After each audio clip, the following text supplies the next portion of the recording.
Namo Bhagavate Vasudevaya. Om Namo Bhagavate Vasudevaya. Om Namo Bhagavate Vasudevaya. Verse 25. Sane Shaneru Parameda Buddhaya Dhritigrihtaya Atma Sansastam Mana Kritva Na Kinchidapi Chintayet. Hare Krishna. Gradually, step by step, one should become situated in trance by means of intelligence, sustained by full conviction, and thus the mind should be fixed on the self alone and should think of nothing else. Next 26. Yato yato nischalati mana chanchalamasthiram tatastato niyamyetad atmaneva samnayet. From wherever the mind wanders due to its flickering and unsteady nature, one must certainly withdraw it and bring it back under the control of the self. Text 27. Prasanta manasam yenam yoginam sukhamuttamam upeti santa rajasam brahma bhutama kalmasam. The yogi whose mind is fixed on me verily attains the highest perfection of transcendental happiness. He is beyond the mode of passion. He realizes his qualitative identity with the Supreme, and thus he is freed from all reactions to past deeds. Text 28. Yujanneva sadatmanam yogi vigata kalmasa sukhena brahma sansparsyam atyantam sukhamasnute. Thus, the self-controlled yogi constantly engaged in yoga practice becomes free from all material contamination and achieves the highest stage of perfect happiness in transcendental loving service to the Lord. Text 29. Sarvabhutastamatmanam sarvabhutani chatmani ikshate yoga yuktatma sarvatra samadarshana. A true yogi observes me in all beings and also sees every being in me. Indeed, the self-realized person sees me, the same Supreme Lord, everywhere. Text 30. Yo mam pasyati sarvatra sarvacha mai pashyati tasyaham na pranashyami sacha me na pranashyati. For one who sees me everywhere and sees everything in me, I am never lost, nor is he ever lost to me. Text 31. Sarvabhuta sthitam yo mam bhajatyakte tvamastita sarvatha vartamanopi sayogi mai vartate. Such a yogi who engages in the worshipful service of the super soul, knowing that I and the super soul are one, remains always in me in all circumstances. Text 32.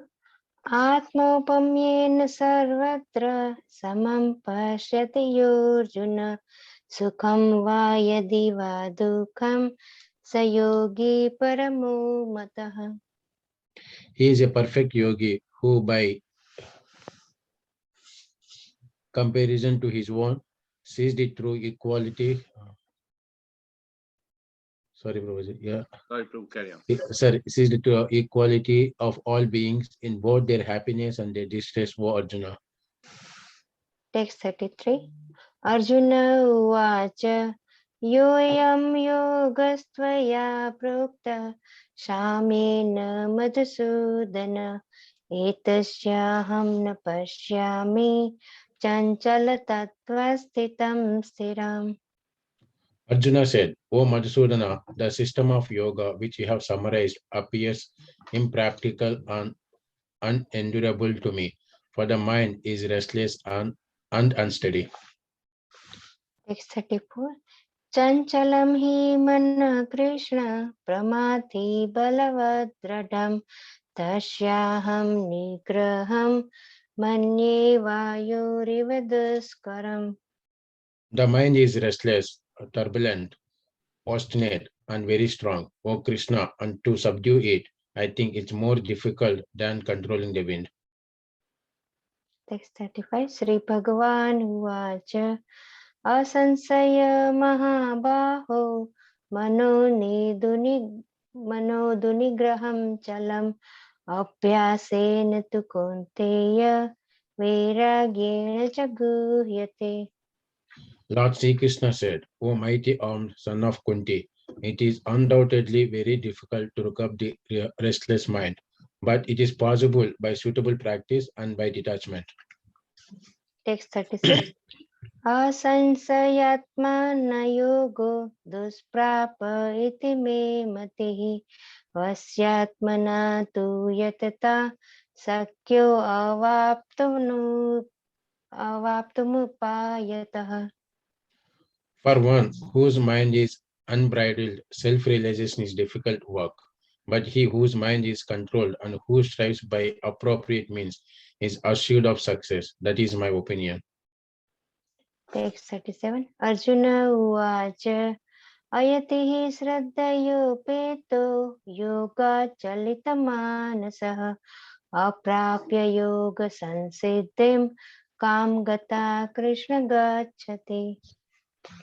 Arjuna said, O Krishna, what is the destination of the unsuccessful transcendentalist who in the beginning takes to the process of self-realization with fight, but who later desists due to worldly mindedness and thus doesn't attain perfection in mysticism?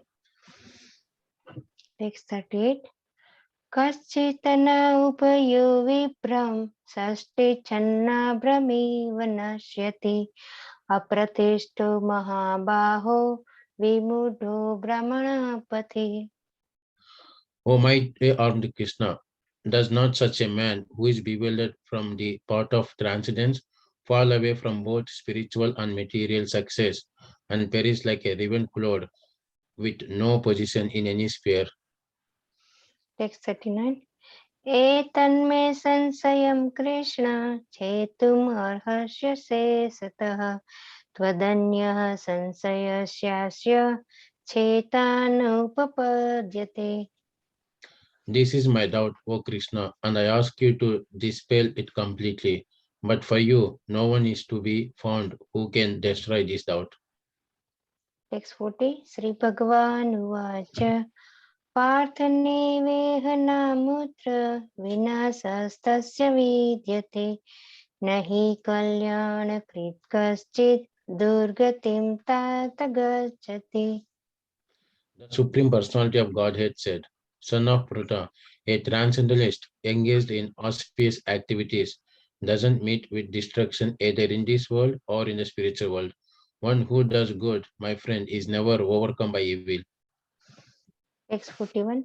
प्राप्य पुण्यकृतां लोकान् उषित्वा शाश्वती समा शुचीनां श्रीमतां गेहे योगभ्रष्टोऽभिजायते.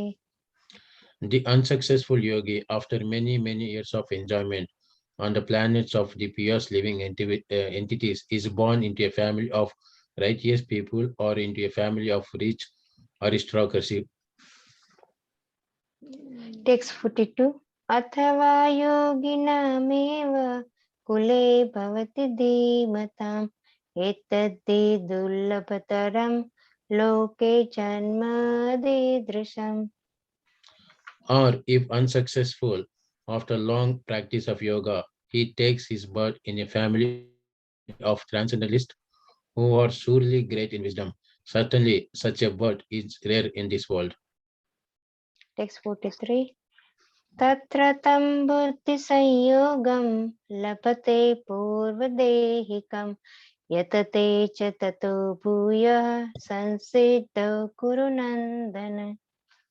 On taking such a birth, he revives the divine consciousness of his previous life and he again tries to make further progress in order to achieve complete success. O son of Kuru. Text 44.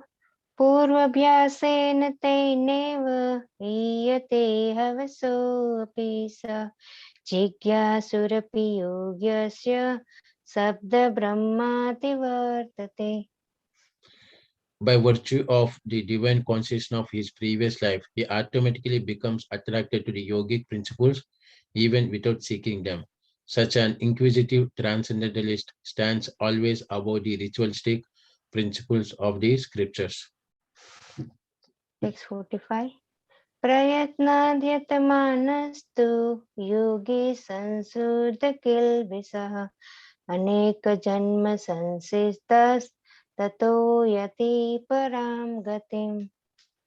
And when the yogi engages himself with sincere endeavor in making further progress, being washed of all contaminations, then ultimately achieving perfection after many, many births of practice, he attains the supreme goal. Text 46. तपस्विभ्योऽधिको योगी ज्ञानिभ्योऽपि मतोऽधिकः कर्मभ्यश्चाधिको योगी तस्माद् योगी भवार्जुन. A yogi is a greater than the ascetic, greater than the empiricist, and greater than the fruity worker. Therefore, O Arjuna, in all circumstances, be a yogi. Text 47. योगिनामपि सर्वेषां मदगतेन तनात् आत्मना श्रद्धावान् भजते यो मां समे युक्तातमो मतः. And of all yogis, the one with great faith who always abides in me, think of me within himself and renders transcendental loving service to me. He is the most intimately united with me in yoga and is the highest of all. That is my opinion. Om Hare तत्सत् Krishna. Shrimad Bhagavad गीतासु उपनिषत्सु ब्रह्म विद्याया योग शास्त्रे श्री कृष्ण अर्जुन संवादे आत्म संयोग नाम षष्ठोऽध्याय. हरे Krishna. Thank you very Hare much. Krishna. Please excuse me Thank any you very much, mistakes. Thank you. Venkat Prabhuji and Usha Mataji. No, no, not at all. Wonderful recitation. Thanks a lot. So, for today, our verse is verse number 37, chapter 6. Arjuna Uvacha Ayatihi Shraddhayopeto Ayatihi Shraddhayopeto Yoga Chalitmanasaha Aprapya Yoga Samsiddham Kam Gatim Krishna Gacchati. Arjuna Uvacha Ayatihi Shraddhayopeto Yoga Chalitmanasaha Aprapya Yoga Samsiddham Kam Gatim Krishna Gacchati. Arjuna Uvacha Ayatihi Shraddhayopeto Yoga Chalitmanasaha Aprapya Yoga Samsiddham Kam Gatim Krishna Gacchati. Synonyms. Arjun Uvacha. Arjun said, Ayatihi, the unsuccessful transcendentalist.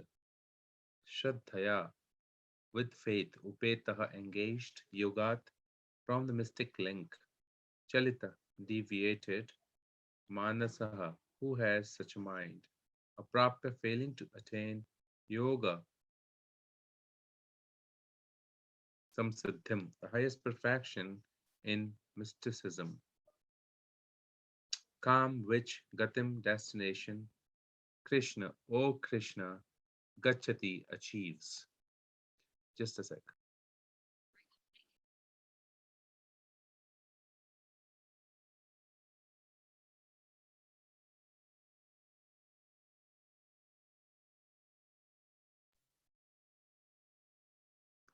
Translation by Srila Prabhupada.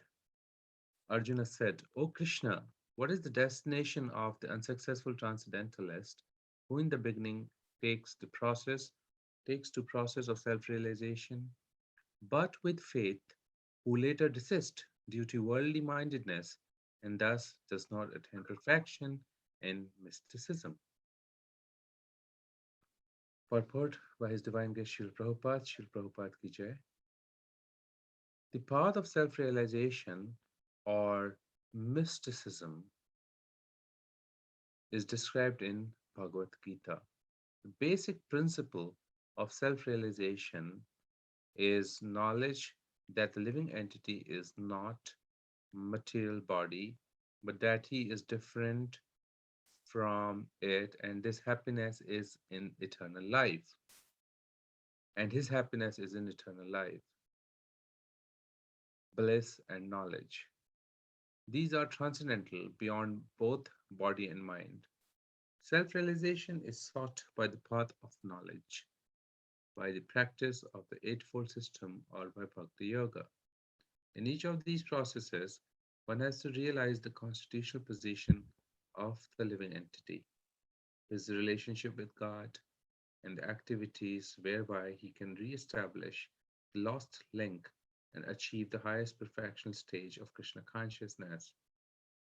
Following any of the above mentioned three methods, one is sure to reach the supreme goal sooner or later. This was asserted by the Lord in the second chapter. Even little endeavor on the transcendental path offers a great hope for deliverance. Out of these three methods, the path of Bhakti Yoga is especially suitable for this age because it is the most direct method of God realization. To be doubly assured, Arjuna is asking Lord Krishna to confirm his former statement. One may sincerely accept the path of self realization, but the process of cultivation of knowledge and the practice of the Eightfold Yoga system are generally very difficult for this age. Therefore, despite constant endeavor, one may fail for many reasons. First of all, one may not be sufficiently serious about following the process. To pursue transcendental path is more or less to declare war on the illusory energy. Consequently, whenever a person tries to escape the clutches of the illusory energy, she tries to defeat the practitioner by various allurements. A conditioned soul is already allured by the modes of material nature, and there is every chance of being allured again, even while performing transcendental discipline. This is called yoga chalitamanasaha, deviation from the transcendental path. Arjuna is inquisitive to know result of deviation from the path of self-realization. Om Shalom. Murindasya Jnananjanashalakaya Chakshurunmilitam Yena Tasmai Shri Gurave Namaha Shri Chaitanya Manobhishtam Sthapitam Yena Bhutale Swayam Rupa Kadamayam Dadati Sapadantikam Vandeham Shri Guru Shri Utapad Kamalam Shri Gurum Vaishnavamscha Shri Rupam Sagrajatam Sahagana Raghunathanvitam Tam Sajivam Savadaitam Savadutam Parijana Sahitam Shri Krishna Chaitanya Devam Shri Radha Krishna Padam Sahagana Lalita Shri Vishakhanvitamscha He Krishna Karuna Sindhu Dinabandhu Jagatapate Gopesha Gopika Kanta Radha Kanta Namostute Tapta Kanchana Gaurangi Shri Radhe Vrindabaneshwari Vrishabhanusate Devi Pranamami Hari Priye Pancha Kalpatarubhyascha Kripa Sindhu Bhaivacha Patitanam Pavnebhyo Vaishnavebhyo Namo Namaha Jai Shri Krishna Chaitanya Prabhu Nityananda Shri Advaita Gadadhar Srivasadi Gaura Bhakta Vrinda Hare Krishna Krishna Krishna Hare Hare Hare Rama Rama Rama Hare Hare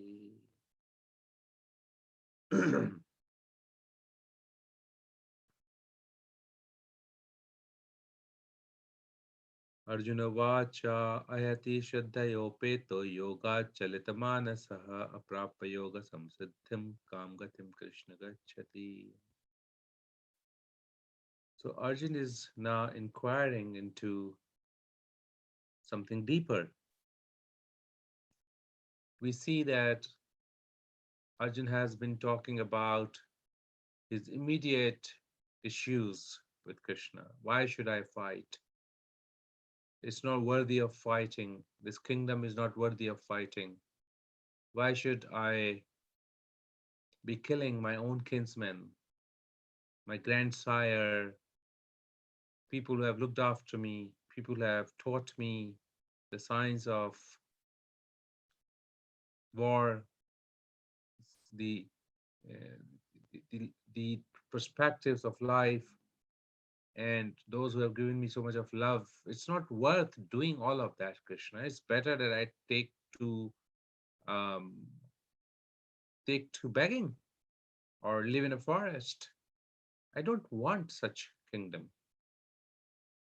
But we see that the nature of inquiry is changed after 6 chapters and 36 verses. Now Krishna is asking something else. Arjun is asking something else altogether. We can see that in this duration, Arjun has definitely understood the deeper philosophical foundation that was trying to lay down. That the human being or living entity is not the body, it's the soul. Having understood that, Arjun also figured it out and understood that the soul would have always lived in the past, is living in the present, and would continue in the future. And that cycle will go on.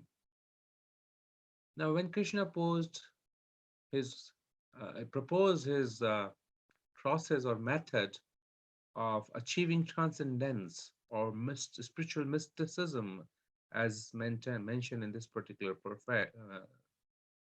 verse, Yoga Samsiddham, highest perfection mysticism. So now, when Krishna has proposed that, Arjun is trying to put himself in the situation. We know that Arjun would say that it's really impossible to do this. So Arjun also thinking, what if it doesn't work? What if I fail? Whenever we take up to a new situation, new project, new challenges, new processes, this question naturally comes in our mind. And if the stake is very high, here we can see the stake is very, very high. It's about killing everybody on the opposite side. Now, the stake is so high. And what if I follow what you're saying in terms of achieving yogic mysticism, uh, what will happen if I fail? But Arjun is putting this question in a way so that it is beneficial for all of us. What happens to a person who would take to the process of self realization, but later on, due to worldly mindedness, he is not able to attain the perfection? Now, what is this worldly mindedness? Here, the worldly mindedness does not mean that this person who is a practitioner is going to cheat. No, he has taken up the process with complete faith and authenticity. And he has taken the process, he is practicing the process. The moment he practices the process, Srila Prabhupada has mentioned that it's like declaring war against Maya, the external energy of Krishna. Now, this external energy of Krishna is like a jailer. Jailer has a job to do. That they have to make sure the people who have come into the jail, first of all, they must get the punishments that they need to get. They must have the minimum facilities that they need to have. to be able to endure the punishments, and they must also be reformed.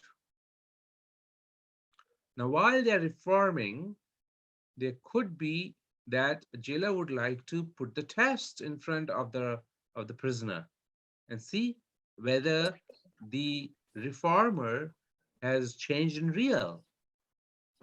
Reformer is definitely trying his hard and best, but if there are some temptations, if there are some lures that naturally sway the mind of this practitioner, yoga chalit manasaha, such a mind gets deviated, then what can happen? Will he be still freed of the jail? Will he continue in the jail? What will happen to that person? And that is the question that this verse is posing to and posing to Krishna, and we'll definitely hear the arguments that Krishna will give in the later parts of the verses. And I was referring to one of the lectures Srila Prabhupada has specifically given on Sankhya Yoga system in 1969 in Los Angeles. You will find it in Veda Base, Sankhya Yoga system 6.35 to 45, in which this topic is discussed. Now, there are various arguments and various ways that Srila Prabhupada has tried to give us understanding, further understanding on the verse. And he says, uh, as devotees, we are trying to prepare for Krishna consciousness. Now, he gives an example of the aroma. He says that when the rose flower is carried by the air, the aroma of the rose flower is carried by the air passes through us, and we can experience the rose flavor. Similarly, it's specified, this analogy is specified in Bhagavad Gita also. Similarly, when we die, just like the air carries the aroma, similarly, this material body is finished, which is made of earth, water, fire, air, ether, and the mind, intelligence, and uh, false ego is carried by the agency of the mind, just like the air carries the aroma. Now, how it all works? Now, when the body dies, somebody would burn the body, somebody would bury the body, or somebody throws it to the animals. And we know that there are system in, for example, Hindus, they'll burn the body, and that means the body will turn into ashes. And ash means nothing but earth. And earth, fire, air, ether, these are the principal elements of this nature. So the body goes back to earth. Similarly, those who are burying their forefathers, their body will turn into dust because it is buried. And in due course of time, he mentioned, Christian Bible says, dust thou art, which means it'll become dust. Dust. You will become dust. Your body will become dust. Then there are people like Parsi communities. They would throw their body to be eaten by the animals and birds and vultures. And the vultures immediately comes to eat the body. And guess what? That body turns into stew. So Srila Prabhupada is saying that this body either would turn into ash or dust or stew. So these are the three ultimate ga- uh, uh, goal that this body will achieve. Basically, the body which a living entity is looking after and soaping so nicely, increasing the beauty, has this end. Now, however, the final elements, which are mind, intelligence, ego, that together, Prabhupada says, constitute consciousness. Now, this consciousness, that will carry the spirit soul, which is a small particle, 1 by 10,000 part of the tip of the hair. Now, that'll be carried by the finer elements of mind, intelligence, and egos, and accordingly, Just like the rose flower aroma is enjoyed. Ah, it's very nice. And whereas the filthy flavor that passes through stool or any other filthy place, you say, oh, such a bad smell. So this consciousness will similarly carry one either in the stool smell or the rose flavor according to the work that is performed by the living entity.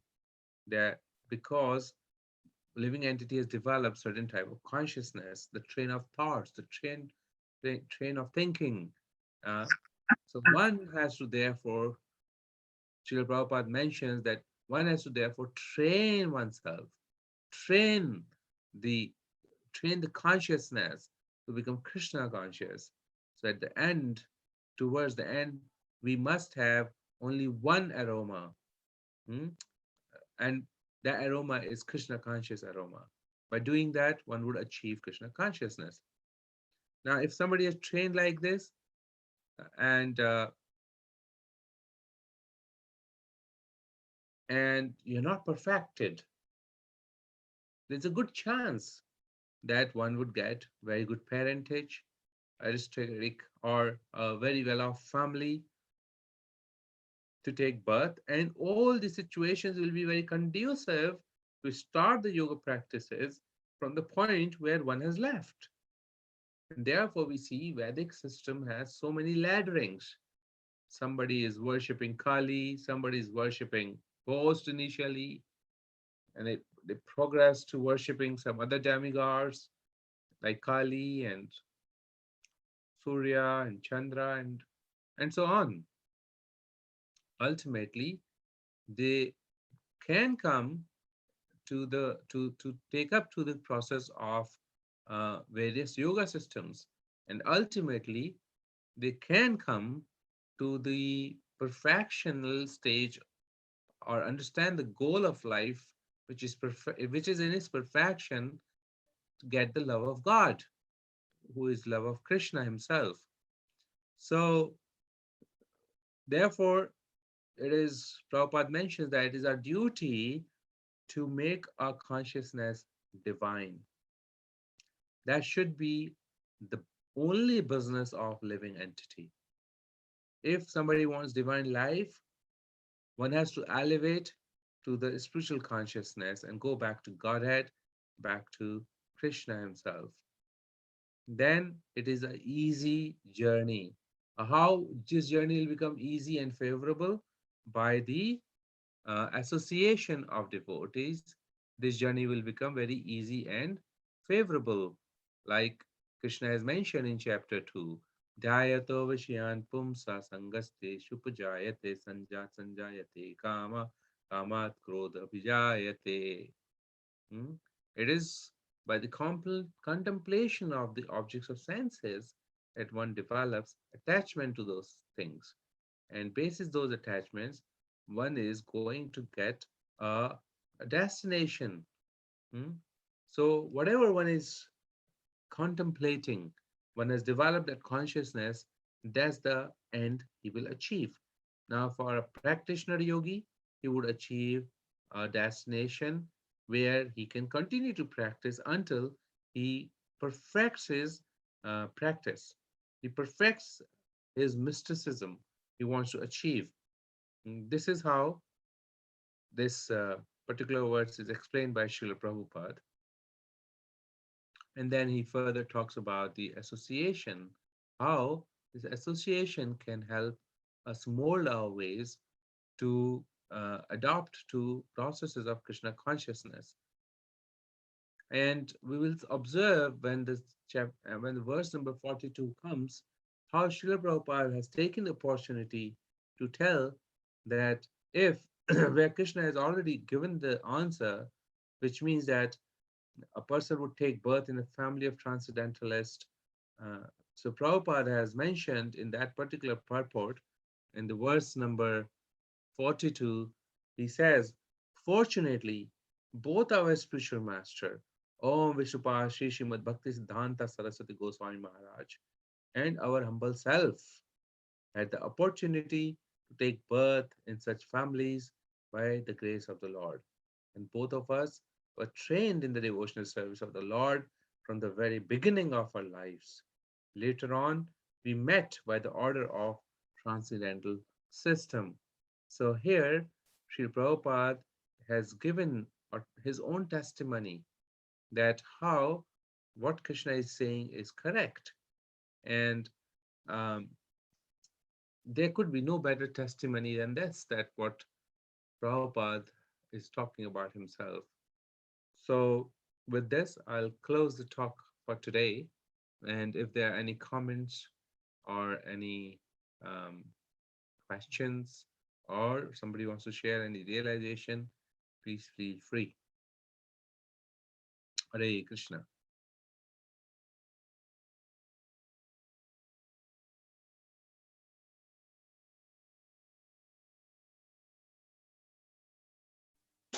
Hare Krishna Prabhuji, my Hare humble Krishna. obeisances unto you. Thank you for the wonderful class. It's very, very nice. The Krishna consciousness is so much intellectual, everything is so connected. All the verses are so much connected, and it's so scientific how the soul goes into the next birth according to the karma Mhm. and the desire. My question is, like in the modern world, those who work in social services and philanthropic services, something like that, they kind of blame religion for uh, dividing people, and they say religious people are just selfish, they're just doing whatever their faith is saying, they're doing it, but actual good work is helping those who are vulnerable and poor, and whatever difficulties they are having, people are having, these people, the philanthropic people and those who do social services, they feel like the religious people are not doing enough for the vulnerable. Though they are in a privileged position, they are not doing enough for the vulnerable, and they say that is, first be human, then be religious. That's my question. So we understand that according to the previous desire and karma, we are getting the birth. Say somebody is very poor, or somebody is in a very difficult situation, so according to their karma, they're getting that. But in practicality, when we see, because they don't understand reincarnation, they will think, okay, these people are need help, and you should help, and you're not doing that. Okay. So that's my question. So it's better to help than to do nothing. So those who are doing philanthropic activities and on their platform, whatever their logics and understanding is, they are perhaps doing what they think is the best thing to do. And it's definitely better than doing nothing. At least they are crediting some uh, uh, pious points to their spiritual bank balance. These pious points will take them to heavenly planets and will bring a lot of wealth and aristocracy in their future births, of which they can deny that they don't know, or they are ignorant about it. So be it. They are able to see some benefits in that. Um, but ultimately, those benefits that will accrue to them because of doing what they're doing are temporary, because they are not adding up to the uh, advancement of the spiritual life. They're only adding up to the advancement of the material life in the higher realm. They can argue that we don't want anything out of this activity. We are doing it because we just like to do it. That's fine. You may like or you may not like, you will be paid for the job you're doing. And that is for sure, because that's how the law of karma works. Whether you believe it or not, if you park at the wrong place, you'll get a ticket for sure. And if you are doing some very good activities for the nation, the government can reward you for sure. But that's where there's a difference. When somebody is seeing religion from the lens of their understanding, they would demarcate, or they would divide religion in as many parts as they can divide the bodies or the identities. The Hindus, the Christians, the Muslims, the Parsis, the Sikhs, the Isais, whatever, the Indian, then by the nations, then by the caste and creed and color. So their religion or understanding of religion is based upon the temporary situation of the bodies that are born into that particular situation. Whereas we see in Bhagavad Gita, religion is not at all defined like this. Prabhupada mentioned many times any understanding or any religion, dharma, which takes us to the understanding of God and which gives us a process how to love God and how to achieve God, then that is good. Now, in that context, if we see most of the people, those who feel that religion is dividing, is not able to see religion from this lens. Religion is defined as dharma. Dharma is defined as a, a, inseparable part of an object. If you separate that quality, then it will no more remain what it was.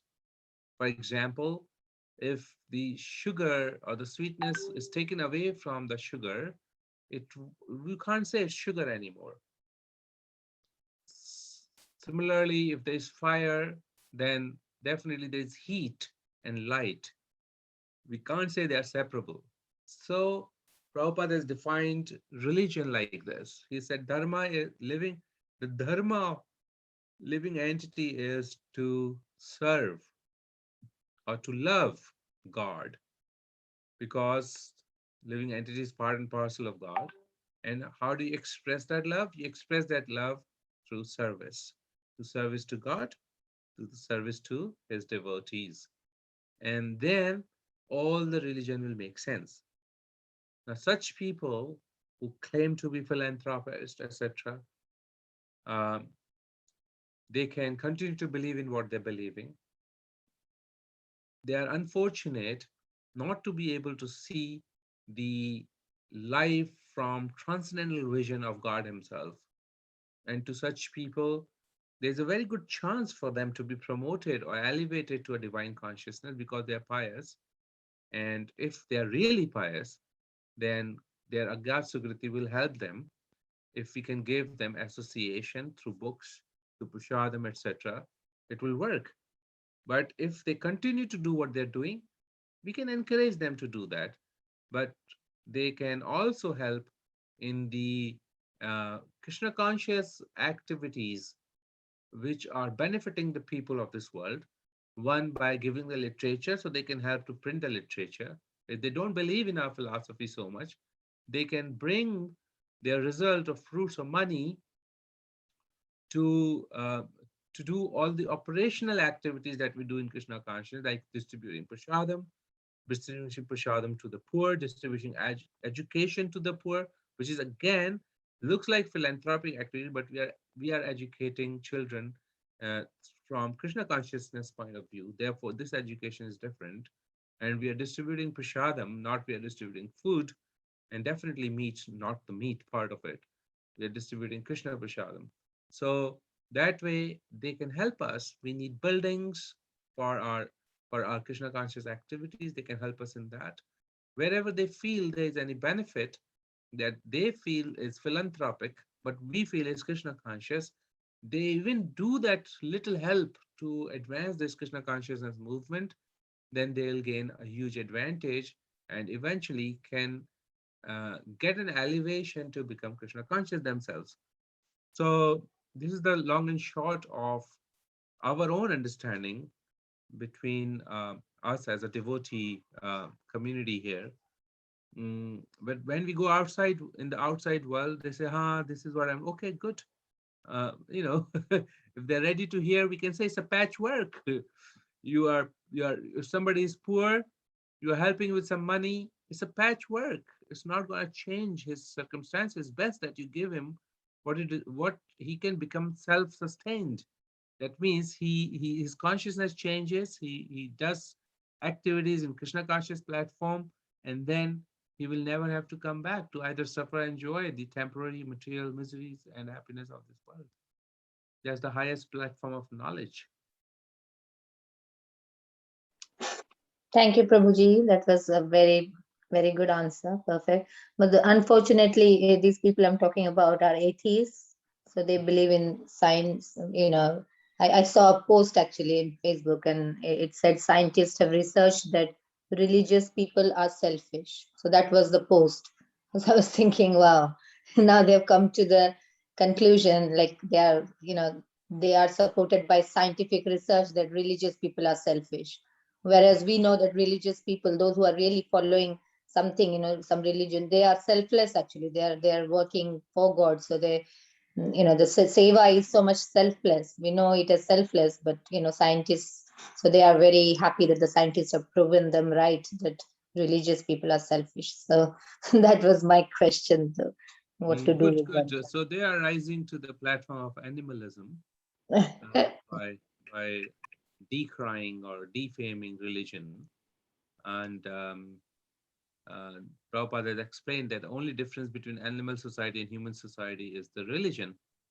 Now, what kind of religion they're talking about is a separate discussion, but the religion as we know the religion is that's the only difference between being animal and humans. So as the Kali progresses, these things will continue to rise, and uh, there will be a rise of atheism. There will be a rise of non-believers, etc. And I have heard many times, Mataji, that religion divides people. Um, from external point of view, that may look quite right to many, but it's definitely not, as we understand from Vedic scriptures. So they can be where they are. We'll continue to do our job of giving Prabhupada's book to these people. So somehow, Shunyavadi, Prabhupada has come to kill these Shunyavadis, so he would be able to do that through his books. Thank you, Prabhuji. Hare Krishna.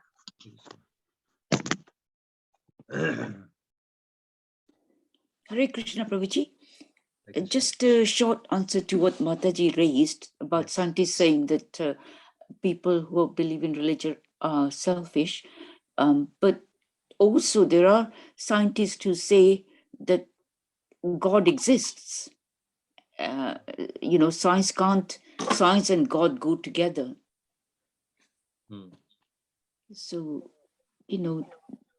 science itself has different various opinions. So, nice point, Mataji. The turning point will only come when a living entity believes that he is not this body, he is not the matter. Till such time, their thinking will continue to be on the to sustain the temporary, to sustain the matter, to sustain whatever they're experiencing, because what they're experiencing around, as in living entity, we all are experiencing just matter, and so much so that we start to believe ourselves as matter, because our external is made of matter, which is earth, fire, water, air, ether. So the defect is in the thinking. Our qualified advisors can help find the right nutrition. So the defect is in the thinking that that what we are all matter, and everything else is therefore we don't want to believe in spirit. And to such time that somebody does not understand the existence of spirit, therefore Krishna brought Arjun to the platform of understanding his spirit. Then he could see there's a change, a transformation into thinking of Arjun. He's asking such brilliant question now, which is beyond matter. So till such time that these people do not get convinced about the spirit soul, uh, then it is very difficult for them to even understand what we're talking about.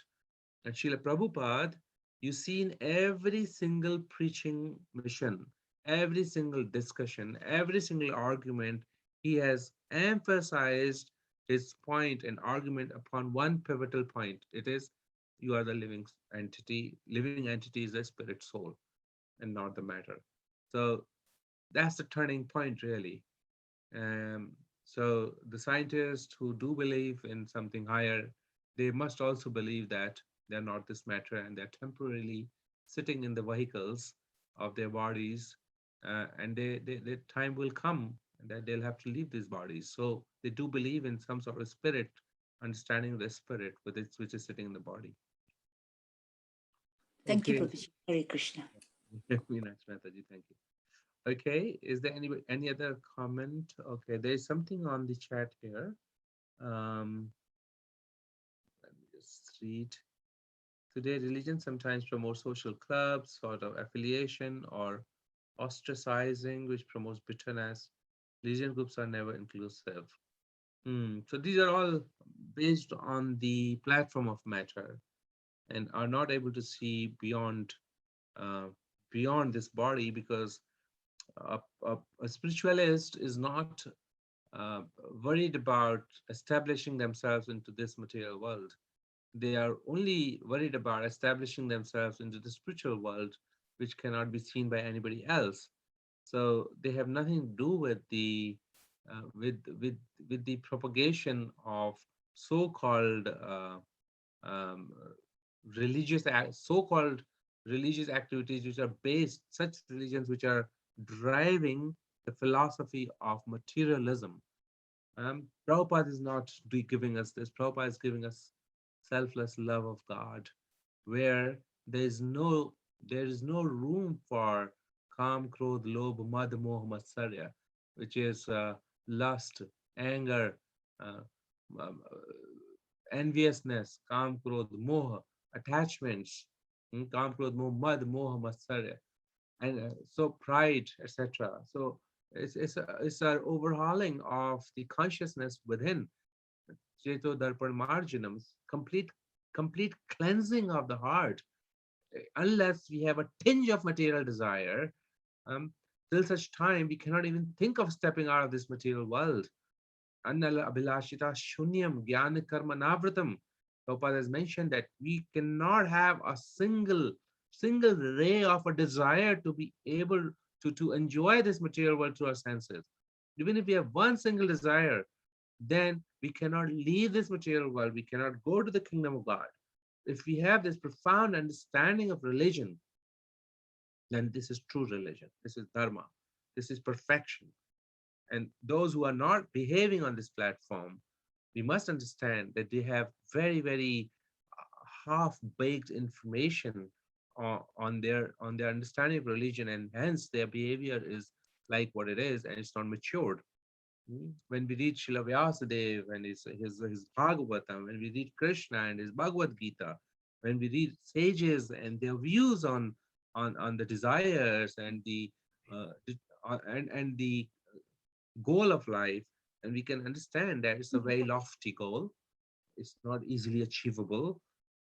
One has to really, Prabhupada declared that material energy will declare war against you. So we have to develop qualities of humbleness, humility, meekness. Where's the room to fight with the world for our own things? It's a very different atmosphere and understanding. So talking of seva, what is seva here? Sorry, don't understand. Temple seva isn't seva is serving the needy in Africa. Yes, seva is Yeah, sorry, I definitely. just hear seva every day here. So I just wanted to understand what exactly the word seva is in temples. Is it only in the temples or actual seva? Actually, seva, what I understand is to actually serve the autistic or serve the old people or serve or feed the hungry. My understanding of seva is that. So what's the seva we are talking about in temples? I mean, sorry, I've not seen much, so I just wanted to have an understanding of that. Thank you for Seva, the word asking seva. Thank you. this wonderful question. Pranam. Service, seva is service. Service is, Bhakti Chand Swami Maharaj explained to us one time that love demands expression. and that expression is expressed through the agency of service. How do we serve? Now, what you're saying, serving the elders, serving the needy, this is all expression of love, isn't it? Serving the child, this is all expression of love. And if we are doing this, that's great. But Srila Prabhupada further explains that um, our love in the material world is not fully satisfied. We keep on serving, but our need, our desire to serve is not fully satisfied. We still hankering for more, and sometimes we do not get reciprocation at all, and that service could be very difficult to perform and can also become bitter sometimes. So where do you go and serve? Because to serve is the very tendency of the living entity. So where do you go and serve?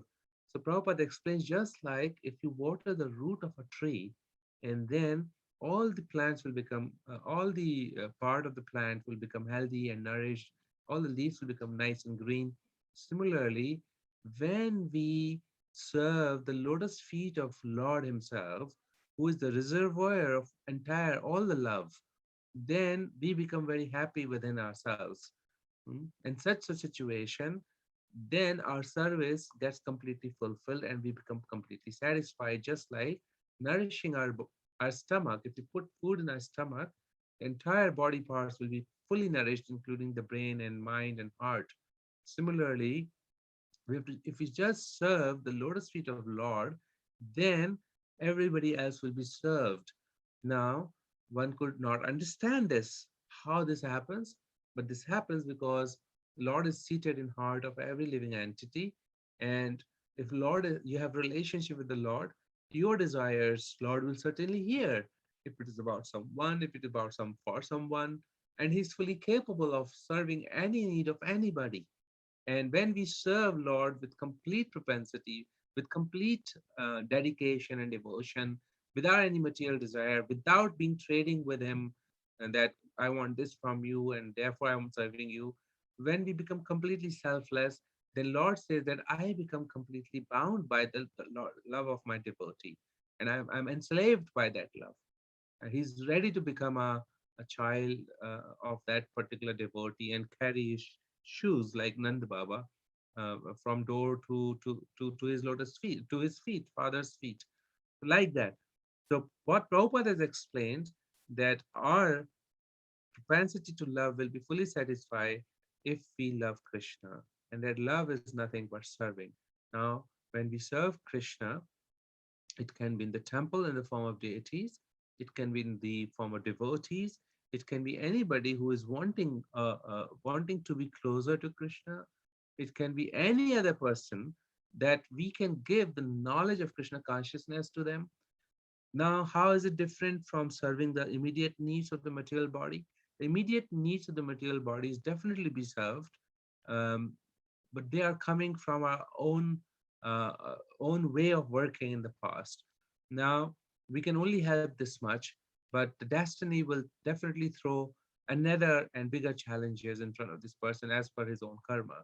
Why not give him the tool and techniques to come in a better, stronger, determined mental platform where he can mentally endure the situation wherever he is, being Krishna conscious, and understand that it's all temporary, and like day and night he'll go through it and be able to endure it. So on one hand we are helping, on other hand we are preparing this person for even more difficult situation, and lastly we are giving this person a solution which is permanent solution, that if you serve directly Lord Himself, then you can get out of this material body conception and achieve the final goal of life, which is love of Godhead, Prema Pumartha Mahan. So, uh, in a nutshell, service simply means expressing our love to Krishna. Uh, and if you can see Krishna within the heart and soul of those living people, entities who you are serving in philanthropic way, that is also good. But one should have the vision.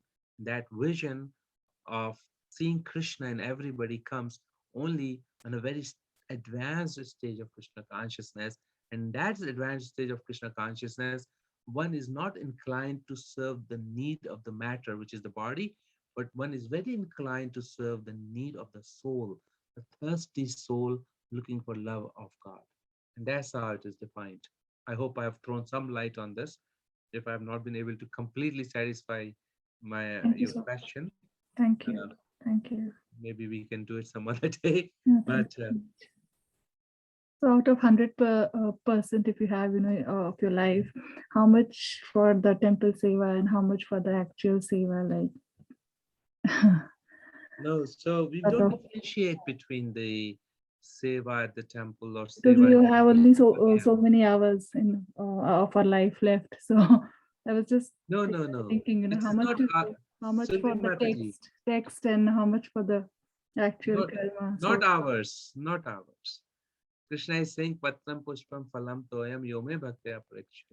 Krishna is not seeing ours. Krishna is seeing intention and dedication and love. Even if one is going for 2 minutes to the temple, but he's going with full intensity, with full devotion and love, that's good. But such a person would not go with such intensity to temple and not have that intensity anywhere else.